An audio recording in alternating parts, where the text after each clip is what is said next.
nè bò chạy mà ngô làm để đó cái ca nè ở lại kia tan cho lại ca môi phò đôi kia cho lại ca môi ai liền ham bê ca cô này bằng ai liền ham bê ca cô này bằng đi đi đi ngay đây đây đây đây đây qua quay kia tan ya nó bằng bằng quẹ đinh đinh đinh đinh ngô làm đi đi gai trang ai liền ta pa ham bê ngay bằng cô này kia ta cho la mô ngay ai phải kia ta cho la mô ai lại kia bằng ya nó bằng quay ai liền qua quay kia ta cho lên này bằng qua quay kia ta tăng mi tăng kia đi chỉ năng ai yang qua cái cô nan nè đang qua ba chỉ tôi trong nhà cả sai cô nan nè đang mai đi cô ở bên đang có ba sang đang đó mày đi đi đi đi đi đi đi đi đi em một lúc hàng đi qua đó mang tăng là nên kinh càng kinh à tung lên mà nó ngô cô nan nè đó hàng càng này nè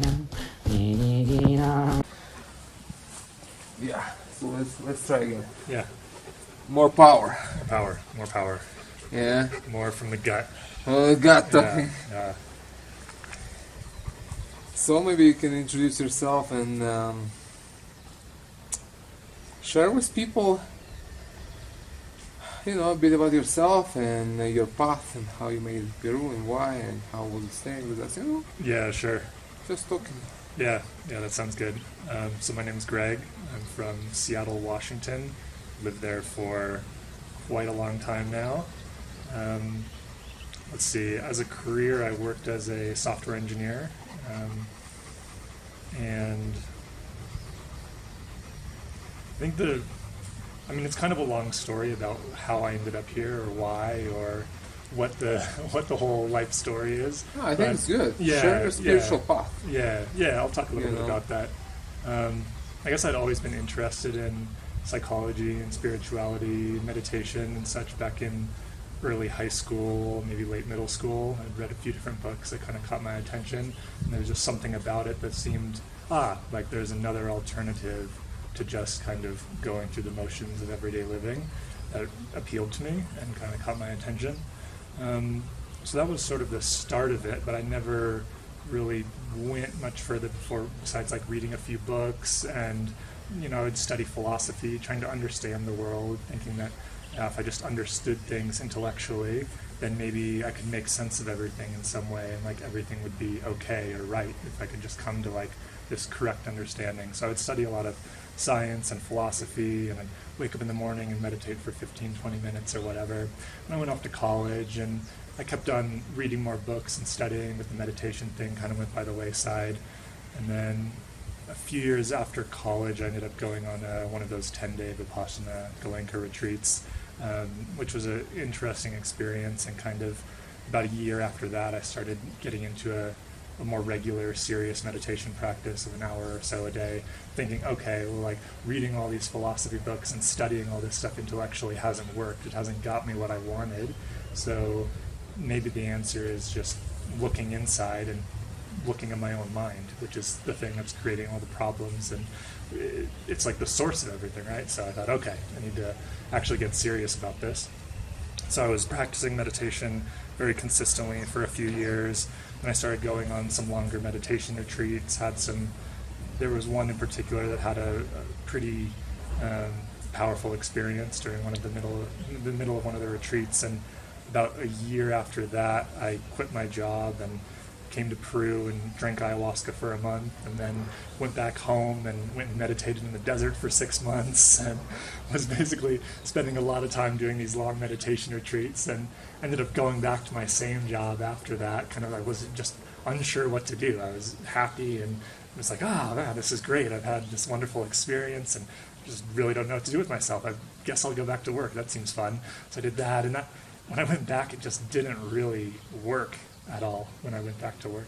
It just didn't click. Like who I was before it had changed, and my values had changed, and I had changed, and my desires had changed, and just the whole thing didn't work. And so that's kind of been my story over the last few years, is spending a lot of time doing these meditation retreats and practicing and reading a lot of books and studying and getting more and more into spiritual practice, and then also just feeling kind of increasingly lost in the regular world. Like, okay, what's my life actually, what do I actually want it to be like? And I would look at the different options and just be like, none of that seems very satisfying. And so I was just kind of disillusioned with everything and didn't know what to do or where to go. And looking back, I think I was kind of suffering from what people would call depression or anxiety, especially during COVID. It got pretty bad at one point, working from home and in the middle of the winter, or in the summer, there was so much stuff going on, and reading the internet a lot and getting so anxious. And anyway, this all kind of eventually brought me back to Peru to drink more plant medicine. So I came back here, was drinking ayahuasca for a few weeks, and then decided to come to the Sacred Valley to drink Huachuma with you.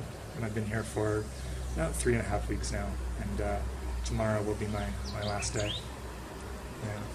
All right, well, that was a very long explanation. There you go. It's good. Yeah. It's really good. It's good to share, your story. Yeah. So, what do you see? Oh, maybe I should ask you. What's it like for you to be you after nearly a month of Huachuma work with that? Yeah, I'd say the main, it's interesting to try to look back and put yourself back in the my mindset when I first arrived here, because it's almost like you forget I forget kind of what my thoughts were like, or what my internal world was like,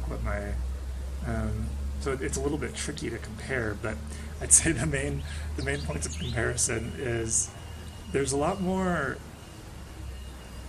sense of ease and relaxation and confidence in like a kind of a way in which I'm not so much in my own head as much before, psyching myself out and talking to myself in ways that were creating a bunch of problems that weren't actually there. They were just in my head from talking to myself incessantly. And it's like those have kind of dropped away and been replaced with a much greater sense of ease and, like vital strength, I guess, that I feel more. It's like there's not so many imaginary problems that I need to solve before I can live my life how I want to live it.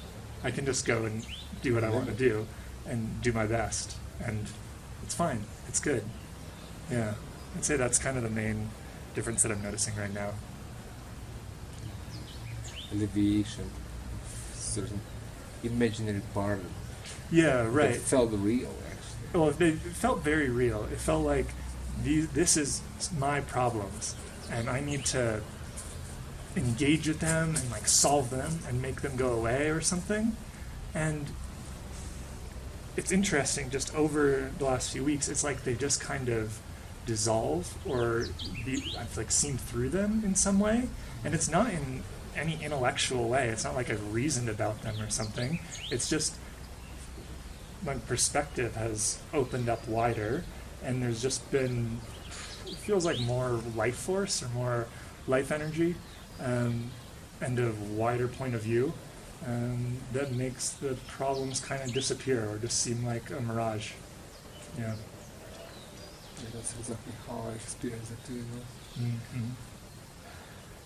It's not something you necessarily confront, it's just something you see through, Yeah, exactly. And then you see it as a fault. Yeah, exactly. Like, And it just proves. what I was thinking yesterday is it's like, reality, life already presents plenty of problems to you just in the physical world. Like, you don't need to add on all these imaginary problems, which are actually the main thing causing all the stress and anxiety, is just stuff in your head. Yeah, that's very true. Yeah. And it's in many aspects of life. It's also in spirituality, all the spiritual stuff. Mm-hmm. I came to the same conclusion like years ago too. That I won't say everything, but a lot of what we taught to be spiritual, from spiritual teachers and stuff. Just a mental trash, really. Just unnecessary burden that makes things more complex than they are. Stop.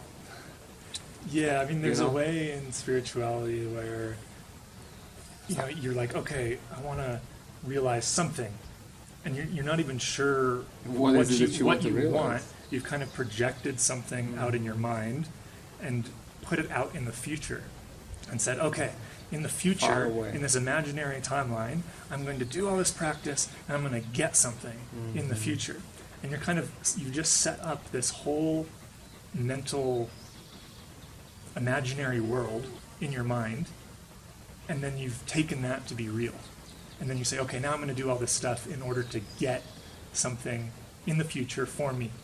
And then you go to a teacher and you ask, okay, how do I do this? And they'll say, well, it depends which teacher. But, for the most part, you get, okay, well, do these practices and do this and do that and do that. And so you kind of go on this long journey of doing all of this random stuff, thinking, okay, if these future rewards that you've projected out in your own mind. And then you overlook the actual reward. What's actually happening right now. Yeah. Which is a good teacher will always point you back to that. Always point you back to yourself and your life as it is right now, in the present. Wow. But it's almost like they have a hard job sometimes, because a student will always tend to project these imaginary worlds. Yeah. Well, but that's exactly what the teaching is, just to bring people to that moment, bring people to realization of the now. That's what the medicine does it for you right away, with the proper guidance, of course. The medicine by itself is not enough, because then you experience things that you don't know what you're experiencing. So guidance is important. Yeah. But together, guidance and the medicine, that's where it starts. You have to relax, or you have to go, because you're not letting me to film here, okay? So, and that's a very important point. It's very important point. That's the serious trap for many people. It was for me too, for many years too. When I was a spiritual seeker, going from places to places, trying to understand things. And it's the same thing anywhere you look, it's always that. It's like, you do this now, and then in 20 years and 30 years you reach whatever is the label. Right. This guy sells you nirvana, this guy sells you limbo, other people sells you enlightenment. It's just a different names for this imaginary far in time, in the future place. Yeah, like some kind of you set up visions in your mind of basically like you're projecting heaven or some kind of eternal bliss or whatever, and you're overlooking the actual what's actually happening, what's actually going on. Exactly that's a very bad trap. Very bad trap. You're missing out on life, while chasing a ghost of awakening. And I mean, what happens a lot, obviously, and it happened to me, and I think is just incredibly common, is you use spirituality as a way of avoiding your own life and avoiding your own suffering, honestly. You use it as a way of not looking squarely at your own feelings and your own emotions and feeling them fully and actually experiencing that suffering, because you think, okay, well, stuff's shitty now just because that's how the world is or something, but if I do X, Y, Z, then I can make all these problems go away forever, and I won't have to deal with them, and everything will be amazing. And it's a way of avoiding your own life. Or it can be, certainly. Can be. Yeah. Well, the same thing can be with psychedelics too. Psychedelics can be used wrongly to escape yourself, other than engaging yourself. Yeah, that's what mostly happening. Yeah. It's like, from what I see, that's what's happening. To a degree, people using that for healing. But a lot, it's just people just escape life, you know, Yeah. and that's the problem. It's like it's a powerful tool that is misused, you know, and misused because people don't have education. There's no education. There's not a lot of good. There's not a lot of good teachers or resources to draw on in that case. I You mean, know, it's out there if you dig, but you know. It's hard because, you know, what I see it's this now. It's like, you know, the whole psychedelic movement that is a good thing. That is going into the right direction to allow easy access to psychedelic substances without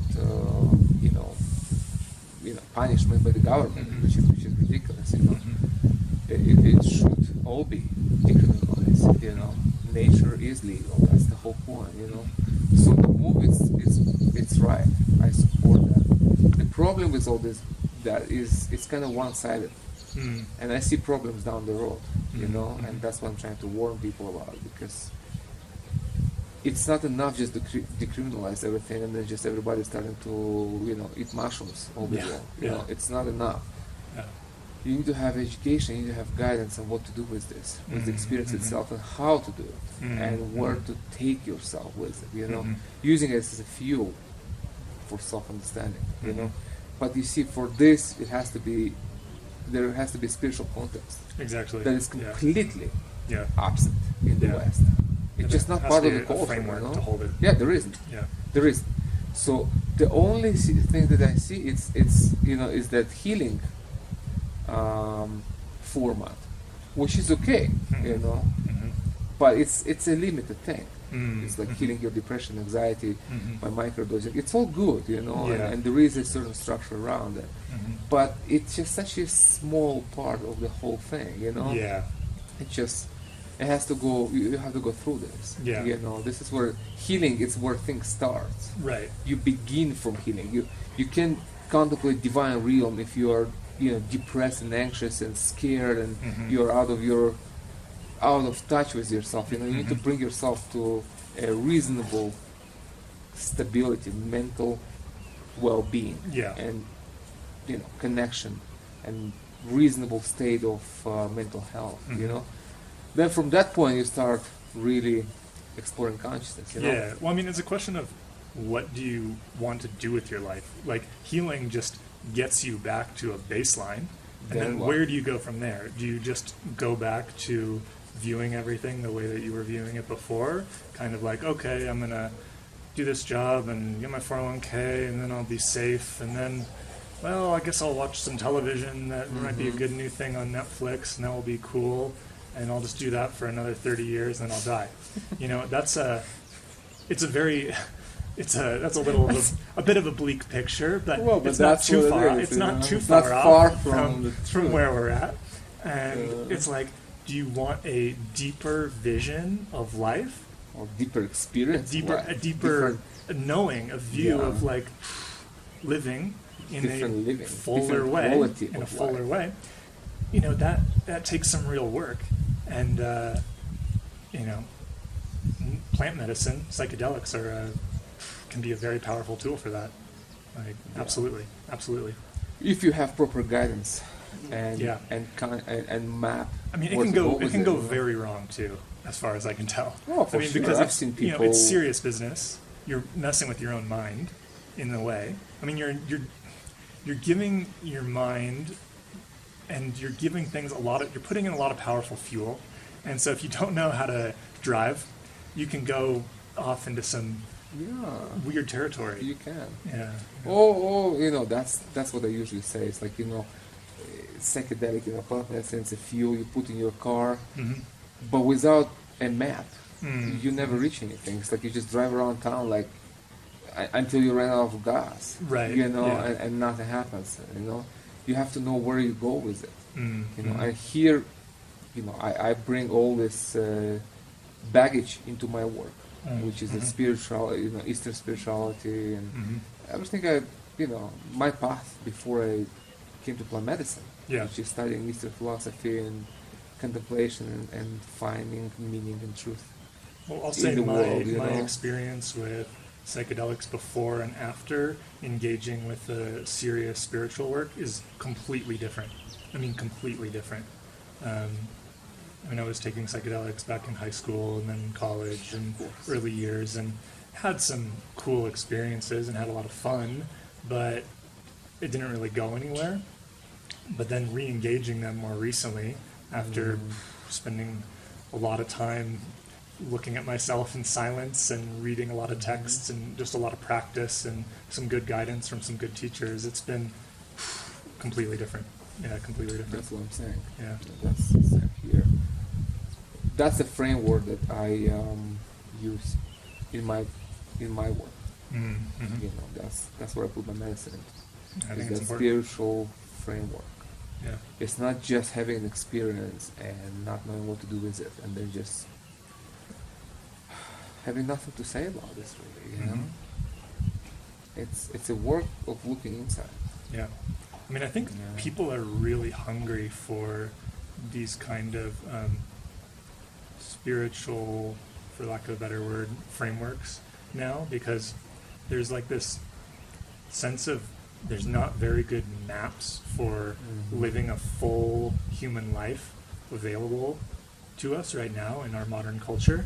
And so people are looking to, okay, where are the good maps? Where are the good resources for basically for living?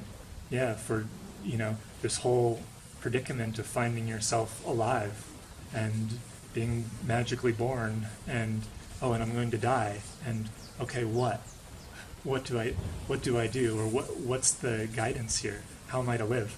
And people are looking to more traditional sources from all different traditions now, trying to find a way. And, you know, this is both good and not so good in different ways, depending on what people find, because there's a lot of, you know, not so good stuff out there, but there's also a lot of gems, yeah. Well, intuitively we are pulled back to nature, and people feel it.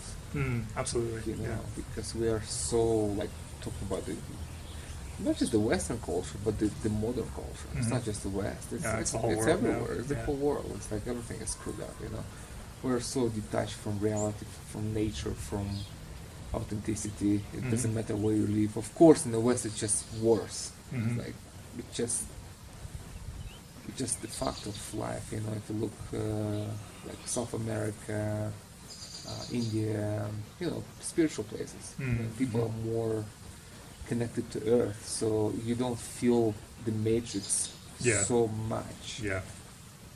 pressing on people. Well, I It exists, really but see it's this not. this drive back to nature, like the popularity of different activities that are outdoors, that people want to spend more time. A lot of people thinking about when they want to move out to the country or they want to move out to the farm, because it's like a immune reaction to our modern world, and people just intuitively sense, got to go back to nature, got to do more gardening, got to spend more time with animals, and it's this amazing innate recognition of what will provide sanity. Yeah, Yeah. and sense of peace and connection.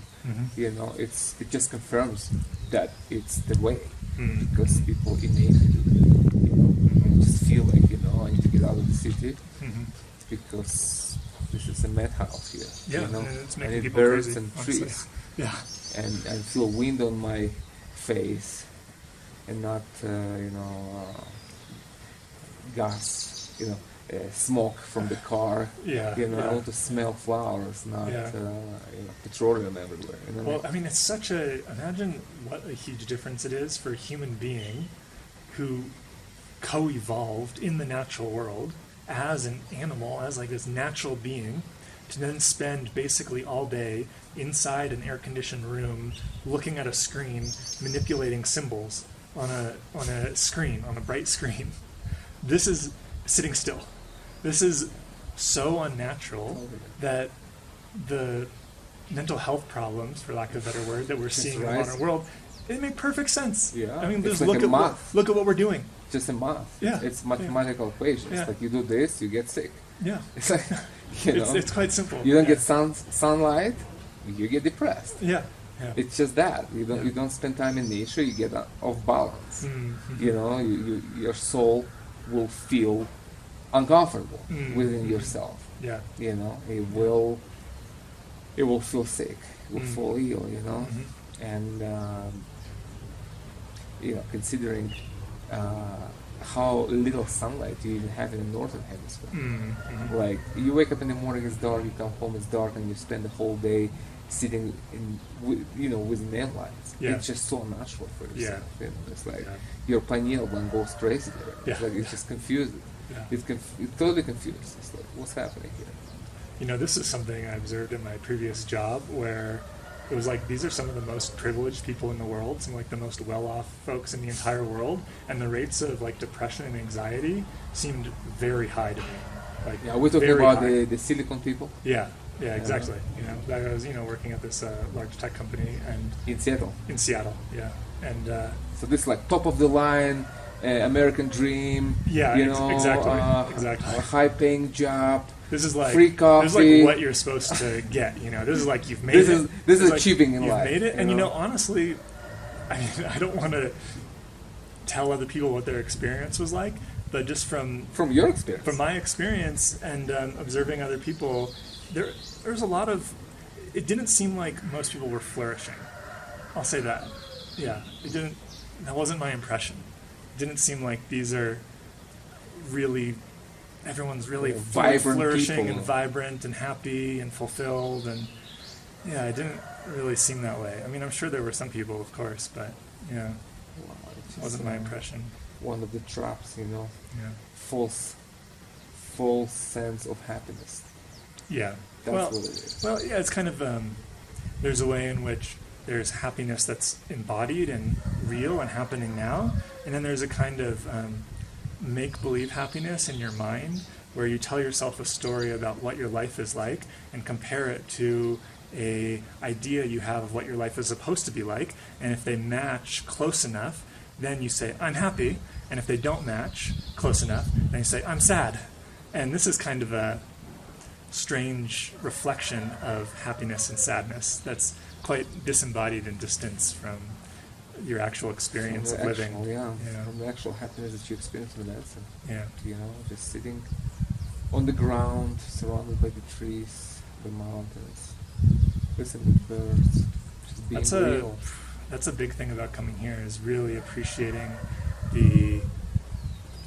I really like the way you do it, of doing the ceremonies just out in these different natural environments and just having a lot of time to just sit there in the natural world, surrounded by the earth and the trees and the insects and the animals and the clouds. And it's like that itself, that alone would do a lot. Just going and sitting in silence in nature for a whole day. Yeah, that's why we're doing that. That provides healing. It's quite healing. Actual healing. Yeah, even if you do it for 2 hours a day, just sitting in nature, your depression will be just gone after a while. I mean, so it just allows the nervous system to regulate recover. itself. Yeah. Because, I mean, one of the things that becomes really clear, that has become clear for me over the last 3.5 weeks is, I mean, your natural state of being alive is quite blissful and quite pleasant. And there's a way in which just exposing yourself to more than human forces, to nature, basically, to the natural world, exposing yourself to that over and over and over will self-regulate the entire system. I mean, because we're not like closed little beings. We're not like these little flesh bags that are kind of trapped in here. We're open to the whole influences, the whole universe, more or less, and most especially, I mean, your immediate natural environment, and that it regulates itself naturally. It's, I mean, you don't need to like a cactus doesn't have to think about how it's going to grow and be strong and healthy. It does it naturally, and we're the same way, but we overcomplicate it in our minds. Yeah, that's what I saw years ago, that just being in nature, it's so healing. But what the medicine does, it just connects you in such a profound way that it's just speeding it up like 100 times. Like 2 hours in the medicine is like 200 hours without the medicine. You know what I mean? Yeah, I mean, it's much faster than many other means. It's like an accelerant. It's accelerant of healing. It's like total catalyst of healing in that you can see immediately working. You know, it's not something you have to do for 20 years and then you might reach something. You know, Yeah. it's like Yeah. you get immediate feedback Yeah. in a real time. Yeah. Not even tomorrow. Yeah. It's happening as we speak. You know, Yeah. you actually see yourself recovering in the moment. Yeah. It's amazing. You know. Yeah, you know, there's a lot of people I've talked to who are pretty involved in meditation, spirituality stuff, and have gone quite a ways themselves. And you know, many of them are like skeptical of what heavy use of plant medicine or psychedelics. Like they think, okay, maybe once a year is okay, and it's better just to do a gradual, more safer path. And I think there is some wisdom in that. Like that can work well, but our current situation that we're living in right it's now a different time. is, I think it You don't have the privilege. for a lot of people, it calls for bringing out some of the power tools, basically. Oh, yeah, I mean, we don't have a lot of time. You know, I was as far saying as that. can, you Yeah, know? I completely agree with you.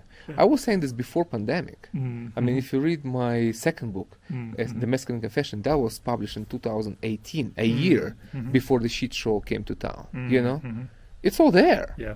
It's all there. I was urging people to go back to nature, do medicine, because, you know, the world is going to change and you have to be prepared mentally and spiritually. You know, that was then. Yeah. That's like from here, it's like another universe we're talking about. In today's world, it's like it's not even a question anymore. It's like beyond all doubts. It's like you need all the power Yeah. to like whatever you can find. The Yeah. most powerful tools you Yeah. find, you use them Yeah. to bring you back to your own sanity, to your Yeah. own center. You Yeah. know? I mean, it does seem like there's a lot of people who can kind of manage to cope in different ways and like sort of make it through the day and kind of hold up the persona But that they want to coping project. is not life. It's not. It's like if you want something more, you know, really, you've got to take a few risks and really invest in yourself. in your own life, basically. Yeah. You know, I mean, I wouldn't, without knowing anyone personally, I wouldn't recommend any random person go engage in drinking a lot of plant medicine, like, because I don't know what other people's minds are like, and ultimately we're each responsible for our own life and our own mind, and that's a decision that each person has to consider for themselves.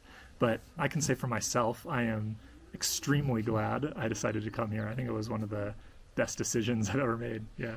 Because you were prepared, you were ready, because Yeah. you did a lot of spiritual work before, and you're completely right.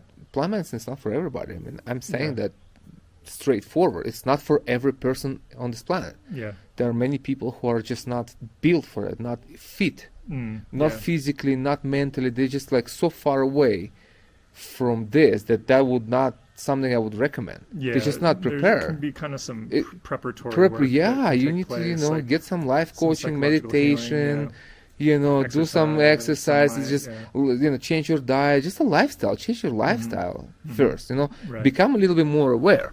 So, you know, it's like, it's just like start from that, you know, and then plant medicine is a serious stuff. This is a heavy lifting. Yeah, You know, it's serious business. th- It's this something is- to take very seriously. Very serious. This is not just, oh, let's just all drink ayahuasca. I mean, Yeah, that's another good idea. Yeah, yeah. If you're not ready, it's not a good idea Yeah. for you know, to drink Yeah. ayahuasca or any plant medicine, you know? That said, there is a lot of, I think, there's a lot of fear around psychedelics and plant medicine that comes from our culture and comes from sort of different ideas and images that we have in our mind of, oh, this will make me go crazy, or this is very dangerous. And so, you know, while it's good to take it very seriously and really look deeply within yourself, at least for me, there was definitely still some, even after all these years, still some programming that was like, is this safe? Should I trust this? Can I like really let go into this?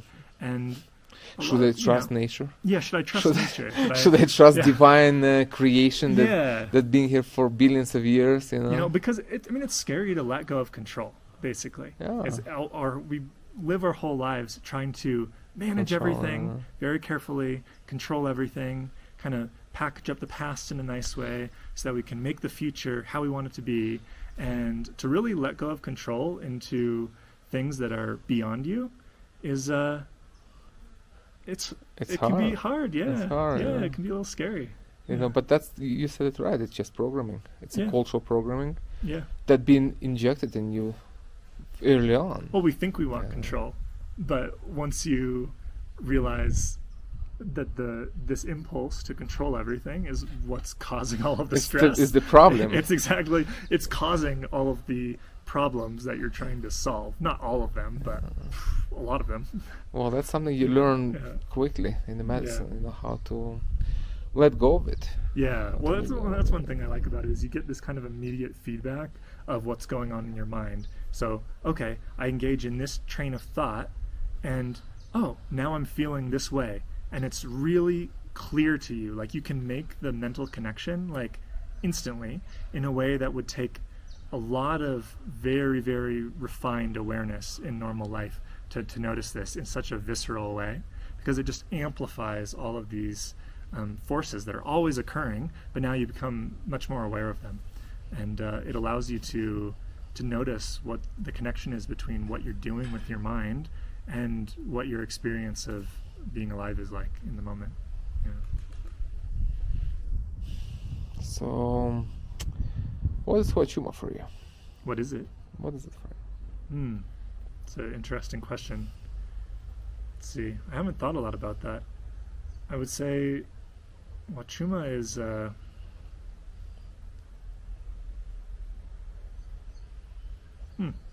well, I'll say something that's a little like mystical and a little out there, but yeah, I think it's some kind of plant spirit is a way of thinking about it. It's this medicine that's been around for thousands, maybe probably much longer, number of years, that has this very rich, deep tradition of shamanic use, and that is available for us here today. And it's something that, what was interesting to me is how under the radar it was, because when people talk about psychedelics or plant medicine, it's all the attention going to LSD or mushrooms or ayahuasca or whatever, some of these really popular ones. And Huachuma is really, it's not talked about a lot. It's not very well known as far as I can tell, at least in the popular culture. And yet it is quite unique among plant medicine psychedelics for me. It is what's most striking about it to me is the level of clarity that it provides, and the way in which you are simultaneously expanding consciousness quite wide, and yet it's not like you're going, and of course everyone's experiences are different, but for me it's not like you're going whoa, like getting blasted out into cosmic, really wild, confusing stuff that's disconnected from your life. It's much more here I am, but also very panoramic, wide vision. So it's this kind of combination of here you are in your life, everything's becoming a bit more clear, a bit more crystalline. You're becoming a lot more sensitive, and yet you're still just, this is how things are right now, in the present moment, living, alive, me, and simultaneously, rather, a much wider, more open view of things. Yeah. You know, that's exactly right. That's why I love it so much. Yeah. You know, exactly, you nailed it. It's that quality Mm-hmm. of being everywhere and always, and at the same time being here and now. Mm-hmm. You know, it's the connection between everything Mm-hmm. and the clarity. Yeah, I mean, it kind of almost naturally integrates itself in a Yeah. way during the experience. It's not like some other substances where you have to integrate it like later. really like go off into some god realms or whatever, and then you come back and you're like, wait, what? And now I'm back here. You know, And what do I do with that? how do I? You know, how do I fit that in my Yeah, right. schedule now? Yeah. You know? I mean, one thing that I also appreciate about coming here is I think beforehand, when I talked to a few friends about what I was going to do, they were like, what, 3.5 weeks? Like, that's crazy. Like, that's way too long. That's too many sessions. That's too many ceremonies. And, looking back now, it's like, no, for this medicine, having repeated exposure over time and gradually becoming more and more attuned to it is incredibly valuable. I mean, if I just came here and done 3 ceremonies, I think it's not even opening the door. Exactly. Yeah. That's why people coming for months. It's just like they just come and unpack here because, it takes a week to just adjust to the mountain and different pulse of life and air. Yeah. And then you start actually working. And then every week it's different. Then as you build confidence with the medicine, it goes deeper. So a month, it's just it's like this. Oh, it's gone by really, really quickly. Yeah. It's like, well, and one thing that's been cool about being here too is as you spend more time, it's like being in the Sacred Valley, being in Kalka is also very transformative, and just being you're not like in a isolated like retreat environment that's all manicured and in this kind of held separate space. You're in like artificial environment. You're in a real place, like a very real place with real people all around you, and you're interacting with them, and you're going to the shops, and you're adjusting to living in the Sacred Valley, and you're just breathing in the nice mountain air and appreciating the ancient ruins around here, and just that in itself is also, of course, it's part of it. That's why I do it the way I do it. I want people to mix. I want people to get out and just see life around, just be part of it, participate in this, It's not that it's like artificially held environment. Right.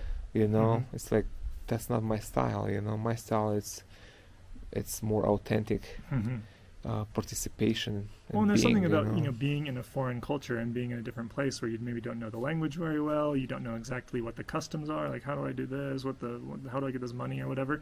You're having these, like all the like little difficulties of traveling, you're experiencing those simultaneously and overcoming them and like adjusting and like living very comfortably in this place. And so that in itself kind of builds up a kind of confidence of a sort of like, oh yeah, I can handle whatever. And I mean, the Sacred Valley is not like it's not like you're in some slum in India or something where it's all sort of crazy stuff going on all the time around you. It's a very easy place to live. But at the same time, it's like just being outside of your normal environment, outside of your normal way of living. It's incredibly powerful. Yeah. And it's combined with learn everything. from all these other people and all the animals and the way of life, and it's fantastic. It's a combination of things, It's a lifestyle, it's the way we do it, and of course the powerful medicine and the guidance that comes with it. It's the whole thing. Yeah, that's what I'm saying. Yeah, it's not just the medicine, Yeah, I mean, thinking that like just a substance by itself doesn't actually make any sense, because all you're doing is you're taking something into your body and it's changing a few things in how your body is functioning, but just in the way that in your normal everyday consciousness, you have certain chemicals that are flowing around your brain, blah, blah, blah. You have certain levels of neurotransmitters, and yet your experience of life is going to be extremely different depending on what you're doing, where you are, who you're around, what you're thinking, etc. And it's the exact same thing with plant medicine. I mean, there's not like a plant medicine experience.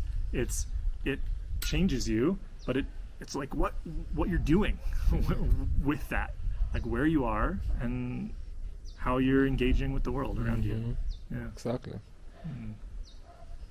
Trying to pull those apart is foolish. Well, that's that leads us to a question of using psychedelics in the modern world, in the Western world, in a very sterile environment, which I'm completely against. I'm not part of this stuff. It's like, I understand it's all like it's what is the best they can propose, trying to convert it. So I understand that, and there is some value in that too, but this is such a limited approach to all this thing. Then I mean clinical approach. Yeah. Like here's the doctor gives you a psilocybin in the capsule and checking your pulse every 15 minutes. To me, it's just like, you know, I mean, come on, you can force me do that. Yeah. You know, there's absolutely limitations of working within the medical establishment it's because just of the whole structure, a it's lot like, of liability stuff. And blah, blah, blah, yeah, blah. of course, I understand that, and it's like letting an eagle flying in a cage. Yeah. You know what I mean? Yeah. You're flying, but you're in a cage. It's Yeah. not real flying. Yeah. You know, so that's not shamanic way, No, and that's no. you know. We have such a funny view of risk in our modern world, and trying to manage all these. Well, by managing risk, you're also limiting, constraining the experience. Exactly. You know what I mean? Yeah. It's like, and in fact, there is no risk. I mean, the way I do it, I have zero risk. I Yeah. guarantee safety of every person here, mental, physical. Mm, Like, your safety here is 100% guaranteed. mm-hmm. Unless you do something stupid, you know, jump off the mountain. You Yeah, know, it's like, yeah. but then it's on you, you know what I mean? Yeah, But yeah. if you're a reasonable person and you're Yeah. respecting the guidance and you know, Yeah.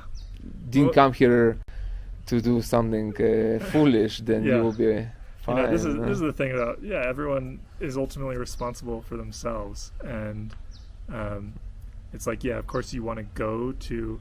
I mean, choosing a place to go is, I think, incredibly important, because you really want to choose a place where you feel safe and a connection with the person who's going to be leading Yeah. you or facilitating you. That's very important, of Yeah. course. It's a personal thing. Yeah. If you don't like I always say that. It's like how you choose a place, how you choose a person to guide you into the medicine. It's very simple. How you choose a person to go on a date. Mm-hmm. You just need to like a person, you need to Right. resonate with a person. It's not Yeah. different, you know? Yeah. If you like a person, then you go on a date. Mm-hmm. If you feel fine about this, then, well, you don't. Yeah. You know what I mean? Yeah. That's it. Yeah. It's like, just go by what you feel. Yeah. Like, research, read into it, feel it, you know, see what the person have to say Mm-hmm. and how that resonates with you. Mm-hmm. And if it does, then, you know, Yeah. take a next step. Yeah. Make a next step, Yeah. you know? Mm-hmm. Yeah, because I mean, you are opening your mind when you're taking plant medicine, you're drinking Huachuma. You're opening your mind. You're becoming more sensitive, and you're becoming more influenceable, Yeah, of both to your course. own thoughts and your own Any environment, medicine. and also Any you know medicine. if people come and talk to you, and you're in a very open state. And of course, it's not like you're there's a interesting mental trap you can get into where you think, oh, I'm very open and vulnerable right now, and so you know all these bad forces or bad ideas can get into me and cause a bunch of problems, and it's like that's a self-fulfilling prophecy. Like if you start thinking that way, you've just made yourself you vulnerable. might get that. You've like sacrificed your own strength and integrity, and like one of the things that's been really powerful for me recently is just on the medicine, just realizing like, no, I'm in control. Like this is Yeah. With Huachuma, actually. on the medicine. Yeah, it's like I'm in control. If I don't want to absorb certain things, I don't need to. You don't. If I don't want to go down a certain path of thinking, I don't need to. I can let it go. I can trust. And it's just gaining that confidence in yourself of working with your own mind over and over and over. That is really, it's really powerful. It's been really nice. It's true. It's both. You are open. You are sensitive. Mm-hmm. You know, but that's not a weakness. That's actual strength. Mm-hmm. You know what you're describing is strength. Mhm. You are in control to choose what you let in. Mhm. You know, it's like you have that ability. The medicine gives you that ability to contemplate things outside of yourself Mm-hmm. without letting it in, unless you agree with it. You know, Mhm. it's like here's an idea. Here's the okay. Let me kind of look at Mhm. it from all angles. Mm-hmm. And then if I want to let it in, I do it. I mean, So- something I've been working with recently too is like the ability to just take in anything and like let it all in. So I mean, you can do the kind of like, okay, kind of personal shield, like I'm in control of my own mind kind of thing. Like this comes in, this goes out. Like that's perfectly valid and good. But like this other approach that I've been working with is just like, okay, everything is good. I accept literally everything right now. Come in. And in doing that, when stopping the resistance to it, it's not a problem. It's not a problem. If you think scary thoughts, if you see scary images or weird images, or you're confused, just staying and say, okay, and letting it all in, it's not a problem. It's not a problem. It's like it gets transformed just by relaxing and surrendering. Yeah.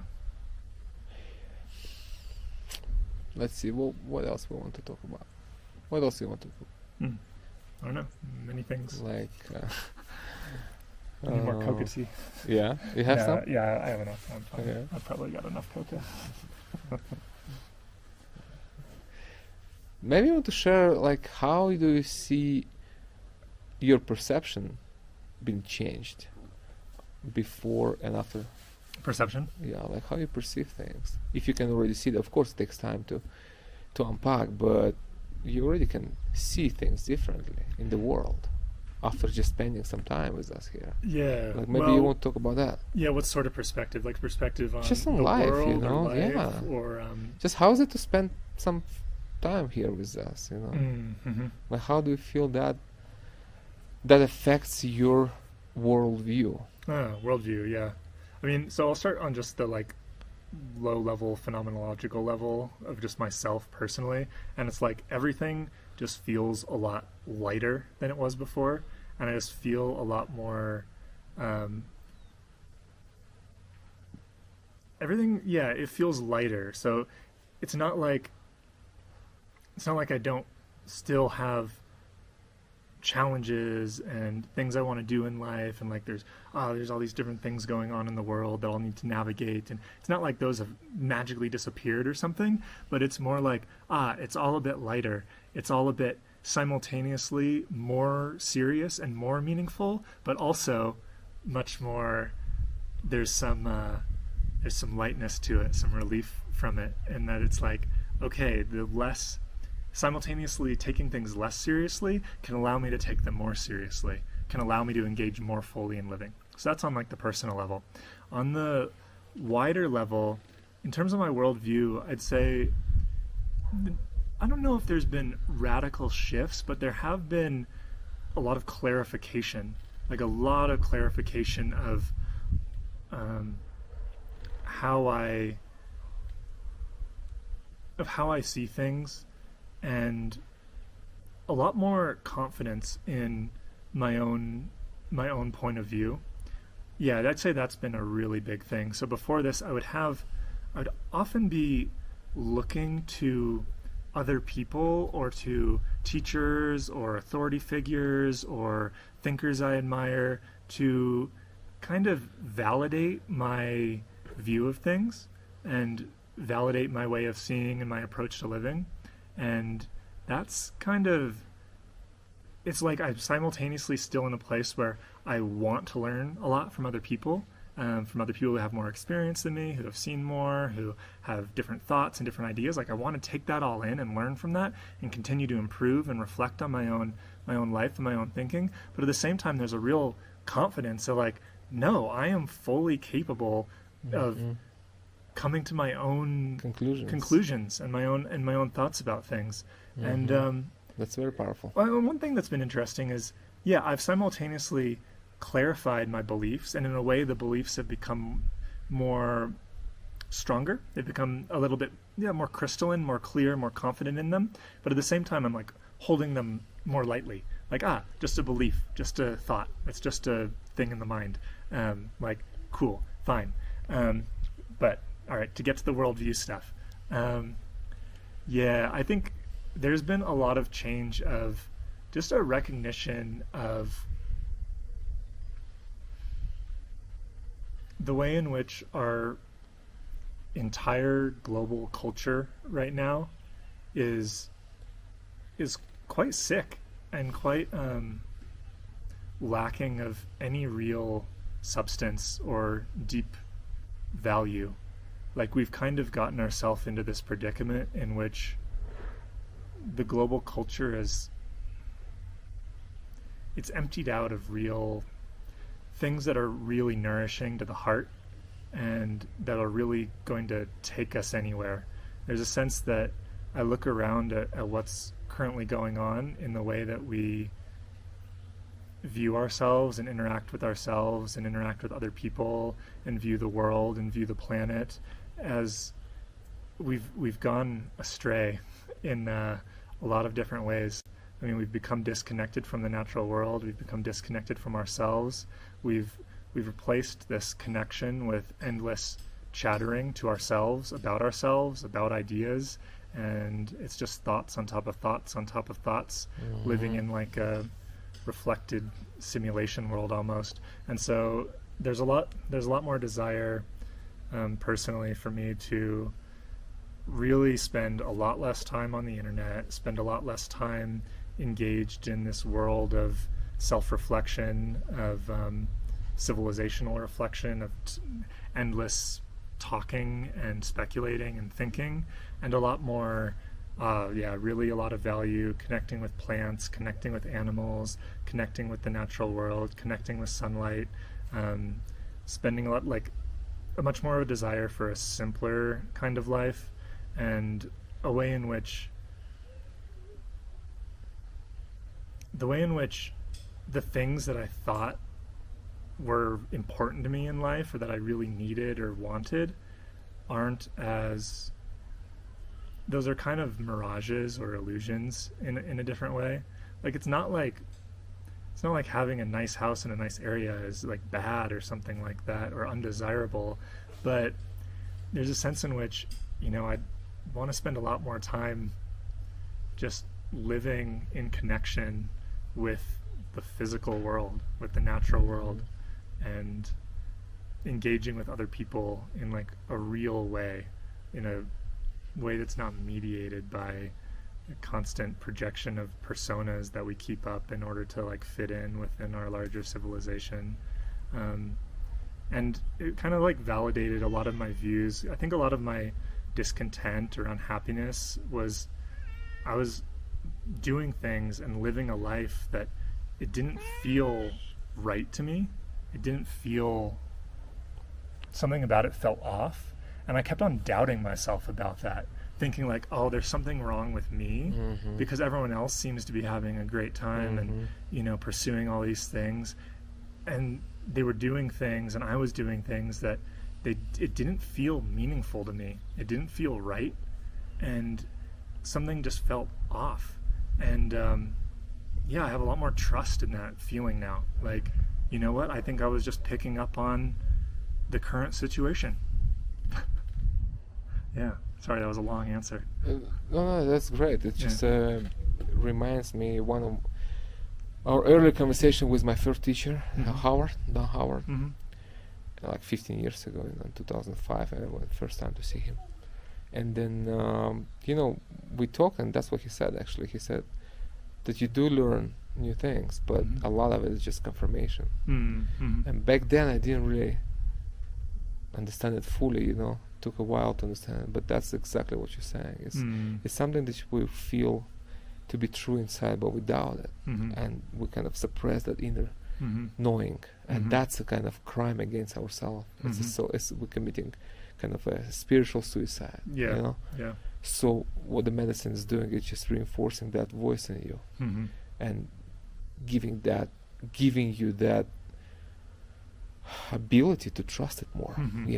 That's your intuition, that's your inner voice, call it what you want, but that's really your inner guide, that's your inner guru. That's the one that lives in you. That's your And I mean, I feel like a lot of people are feeling this right now. I mean, you can just look around and talk to people about it, and a lot of people are feeling this uneasiness or discontent or sense that something is off, like this isn't right. And but what's amazing is just our ability to doubt that and to think, oh, I don't have any options. And I mean, in some cases, people might not have any options. Like if you're earning a few dollars a day, like your optionality is limited to a certain extent. But at least for me and for a lot of other people I know and like talk to and stuff, there's a sense in which the limitation of options is in your mind. Like I was just convincing myself that I didn't have many options, that like I kind of had to do this, or I had to live in this certain way, and it's just not true. I mean, there's a lot more flexibility than we think, you know. Yeah, that's very, very important. Yeah. And even if you make a few dollars a day, you still can relate to it differently. Exactly. You still don't have to be a slave to it, you know what I mean? Mm-hmm. It's just like an inner dimension that is limitless. Mm-hmm. You just need to tap into it, you know. It's like, it's okay, you know. It's all about money, you know. Mm-hmm. Of course, more earnings provides more opportunities. Mm-hmm. That's obviously, you know. Mm-hmm. That's just truth. But even if you're below poverty line, you still can maintain connection. Mm-hmm. Well, I mean, I think some You of the know, freest people in the world exactly. are probably Just they're look not around wealthy. here. Yeah. People are poor, you know, and they don't see depression in their Mhm. eyes. They might be hungry, and they don't drive a car, and you know they have hardship for sure, you know, but you don't see depression Yeah. on their faces. They're Yeah. not depressed, man. They're not in self-pity mode, you know, poor me, and you know Mhm. they're just living their life and Mm-hmm. just accepting what it is, you know. So that's something we can learn from them, and that's very valuable, actually, Mhm. you know. Our relationship to money in the modern world is Mhm. very messed up, where we give way too much power to money, like basically equating money to God. well-being and to God. Yeah, it Yeah. becomes your Becomes God, God, you know. and you think this is the thing, and This is the it's thing like that you're makes you totally happy. you're totally missing the plot, honestly.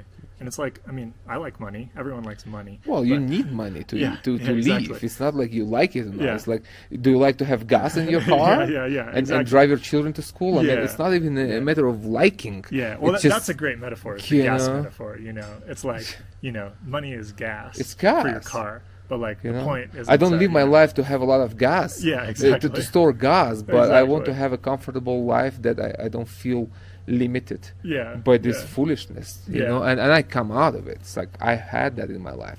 I come from poverty, so I know what it is. I understand the limitation of it, Mhm. you know. So it doesn't serve anymore. So you know, things that serve you at some point in your life become a Mhm. burden at later stage. Mhm. You know, so when your character is forming and you're on a spiritual path, poverty is actually not a bad thing, Mhm. because you know it just form you in a certain way Mhm. that is beneficial at that point, you know. Mhm. But then when you are a father and you have family, then that's become an evil. Of course, The yeah. good, the medicine become a poison. Mhm. You know, it's like it's just not. Yeah, right. You know, Yeah, it So- definitely changed once. it once you have a changes. So family you or people know, that depend of on you. course. So Yeah. it's like it's just a when in your life. It's a timing. Mhm. You know, so Mhm. when when I was 20, well, I had to see the hardship of life. Mhm. I had to work in all kind of shitty jobs you can Mhm. imagine. I had to see all this suffering. I had to see all this slavery, all this misery, all that which my soul was rebelling against. You know, it's like, no, this is wrong. Mhm. This is wrong. This is so limiting. This is so inhuman. You know, this is not why I'm here. You know, I had to learn this thing. If I didn't have this experience, I wouldn't have so much appreciation and gratitude to what I have today, to the life I built today, Mhm. because I have these memories, and these memories are forever. They're very fresh, man. It's like when you suffer for real, you know, being literally a slave, you know, then you know how it feels to be free. You know, you appreciate that. You never lose this. Mhm. So it served then, but it served no longer. So you Mm. have to let go of things that doesn't serve you. That's just a very important point in your spiritual evolution, Mm. when you Mhm. have to let go of things that no longer serves you. Mm. It's very Mhm. important. Mhm. And that's something you have to recognize. What are these things in your life, you know? Mhm. Mhm. So, you know, money, it's lack of money. That's what we're talking about. Mhm. So I just came out of it, so I understand both sides, Mhm. you know. Mhm. Um, This reminds me of something I read in a Jack Kornfield book, where he was talking about how people who are on a spiritual path often kind of get this point of view that like they need to delay their life indefinitely in some way because they want to focus on spiritual practice. And so, you know, maybe they delay having kids or doing some different creative work or like following their different aspirations because I think, oh, that's all kind of just ephemeral life stuff. And like, I got to do this spiritual practice. He says, then later, a lot of them really regret that. Yeah. And like, there is so much wisdom in embracing wherever you are in life is almost, that's like the perfect thing for your spiritual practice. Like whatever your life is like, whatever situations are coming up, whatever, like, okay, having a family, having kids, having problems with that, having, losing a job, losing a loved one, blah, blah, blah. Life all is this spirituality. Stuff. Life is spiritual. It's teaching you. That's the best teacher. Like, that's exactly the where problem. you are, People separate spirituality from life. That's a big problem that I see all over the place, and that's including spiritual teachers with long, big, wide beards. You know what I mean? It's wrong. It's like I see it completely wrong. There is no separation. Life is spiritual. Life is everything you have. Right. Yeah. It's how you live it Yeah. that makes it what it is. Yeah. It's not like, oh, I delay my life and then spirituality comes first and then I meditate. This is like, to me, it's just total delusion. Yeah. Actually, it's like you live your life here and now. You just raise your awareness. You just connect to it. You experience it in the moment. Every moment you rise your intensity of experience. That's what makes it spiritual. Yeah. You see spirit in it. You see, it's not even see, you feel a living force, divine living force coming through every aspect of life, and you just living with gratitude and awareness. That is spiritual. It's not a opposition. It's not a way of wearing clothes or type of clothes. It's not none of that. It's like that's all like paraphernalia. Exactly. It's like just be real, man. Just be real. Live your life. Yeah, and stay aware. That's it. And learn to quiet your mind when you want to quiet your mind, and learn to love, and like learn to love more and more and more and more. And Exactly. just do that. That is spiritual. Yeah. And true spiritual teachers, they will tell you this. Like true, exactly. truly enlightened people will tell you this. Yeah.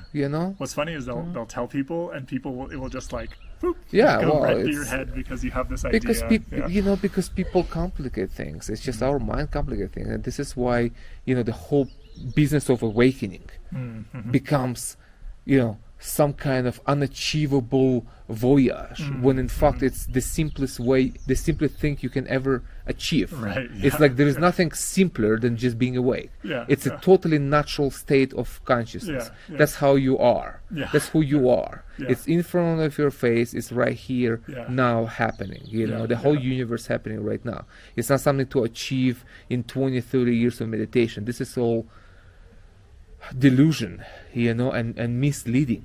And because it's so simple, people just can't see it. It's overlooked because it's staring you in the face every second. Yeah. It's just that. So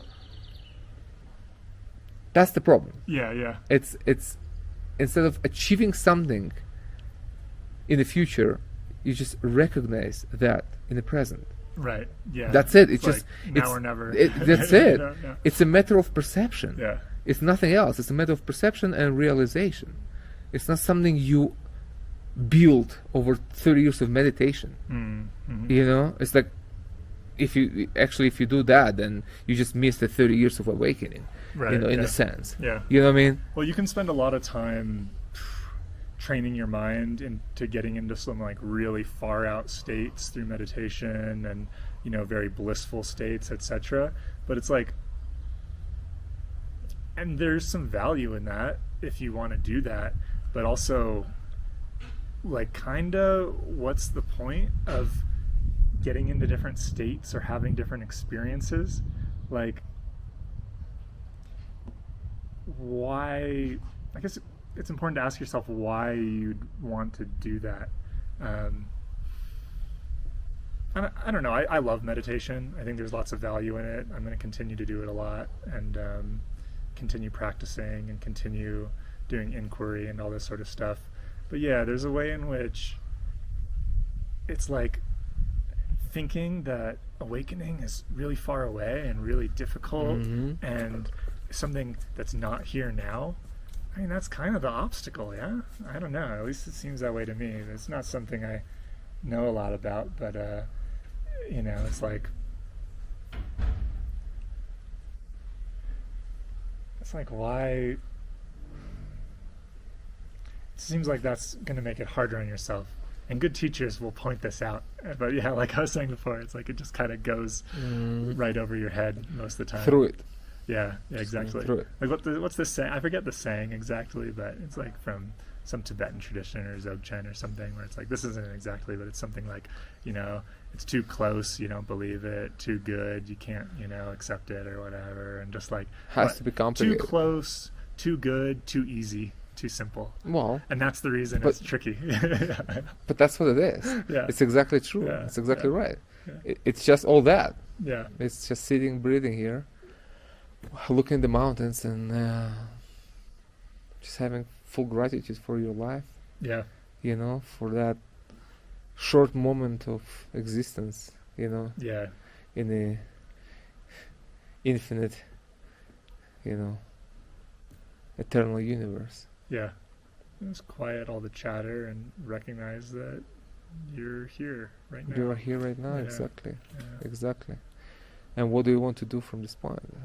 How you want to construct your life, you know? Mm-hmm. It's just that it just opens the doors of possibilities. You just understand that there is nothing you cannot do, that you actually can do anything. Right, yeah. Because like, just envision your life and make it happen. Yeah, because everything's You know? everything's a lot it's a lot lighter than we take it to be. Yeah. It's a lot more malleable, a lot more Easier. free, a lot more easy, a lot more simple. That's the thing. When you Yeah. when you get closer to present moment, you know, to here and now, to your core, Mm-hmm. which is, you know, connected to everything else, then life become different journey. Right. When you know? get out of the timeline of thought in your head, of imagining who you are, what you're about. I'm this person. I'm here. This is my past. This is going to be my future. I'm going to die out here. Right now I'm in the middle here. And, oh no, how do I survive and get what I want? And there's a way in which, okay, yeah, that's thinking. You're making this up in your mind. Like, creating you the just stress. made this timeline. You just made this whole story that you're telling yourself over and over and Just over. stress yourself and out. stressing yourself out. Yeah. You know? And it's like, It's like- why are you doing that? Because you've Just- been taught to. That's how we Mhm. operate. Yeah. We Yeah. operate. Yeah. It's like the whole thing lay out for you. It's like you're born, you go to school, Yeah. you know, and then you kind of know the whole thing for you. It's Yeah, like, yeah. Okay, It so becomes, where I am in this timeline. you know? Yeah. It kind of closes down any possibility of freshness or newness or the Nothing. unexpected. It just becomes It's just a it's like you're going boring, through a boring play. yeah, You know? yeah. It's already been written. predetermined, Yeah. written. Yeah. And it's like, what's in for me? you Nothing know? new will happen. Some scary stuff will happen. Some good stuff will Yeah. happen. Oh no, what's going to be my future? You know, it's a whole thing. It's easy to get wrapped up in. Yeah, I certainly do. Yeah, Well, we'll do. You know, that's why we have Plant Medicine to help us to Yeah. break through this, yeah, you know, pattern and think Exactly. differently Mm. and act differently. Mhm. You know, because if you don't act, then what's the point of all this? Right. If you don't act upon your vision, then what's the point of having a vision? You know. Mhm. Yeah, it comes down to how you live and how you relate to other people and relate to the natural world and relate to yourself. Yeah. Okay, Greg. Well, anything else you want to add before we wrap up here? Just anything for people who will watch and who will want to come, but maybe people who are afraid. You know, maybe you Yeah. want to share with them something. Yeah. I mean, I'd say, for me personally, I definitely had doubt at different times and like fear and skepticism and saying, oh, you know, is this helping me? Is this going to be dangerous for me? Is this going to be am I going to do something that I'm going to break my brain and, not be able to function well after this?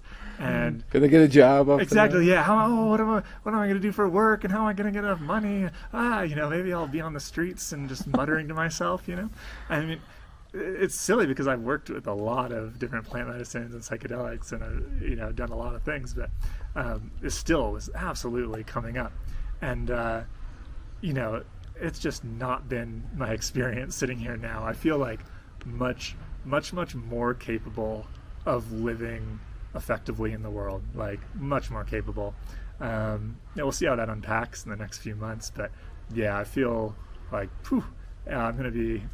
it's gonna be great. I'm really excited to go back into the world, and relationships and work and creativity and doing things and spirituality and sunshine and backpacking and all the good stuff. All the good stuff. Yeah. So I'm looking forward to it, and it's been really wonderful to be here. Yeah. All right, Greg. Well, thank you very much. It was really good having you here for a month. Yeah, absolutely. Thank you so much for having me. Just keep the light shining. Yeah. It will Nice. show you the way. Yeah, beautiful. All right, It's man. been really special. Thank you, man. All right. Very good. Very nice. Good luck. Yeah, thank you. Mesai curandera aldo mesa Iri baba si toi song la ka ga hai gang gang boy boy